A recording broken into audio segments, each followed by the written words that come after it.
כל עוד תישענו על ידע וחומר, אין מנוס מפחד, כי בעומק כולנו יודעים שלא ניתן לסמוך, שהכל בר חלוף.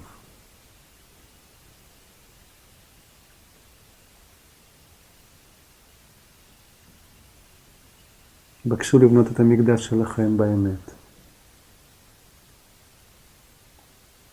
במקום היחיד שבו יש יציבות, אמיתית, ממשית, ובלתי תלויה בדבר.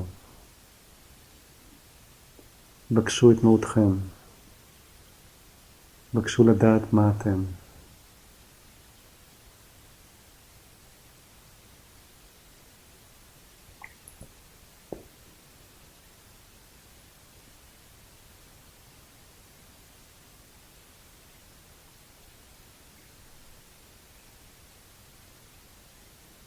זהו הזמן לשאול את השאלה הזו.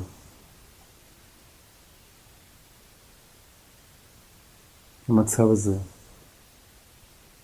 להיות אדם, משמעו להיות מסוגל לשאול את השאלה הזו, ולהכיר באופן מלא בתשובה. היש פלא גדול מכך. היש חסד גדול מכך. העריכו את היותכם בני אדם. העריכו את ההזדמנות המופלאה הזו. להיות חלק בלתי נפרד ושלם ממסתורין ונשגבות, מאלוהיות וקדושה, מאהבה ומשמעות, תאורים ואינסופיים.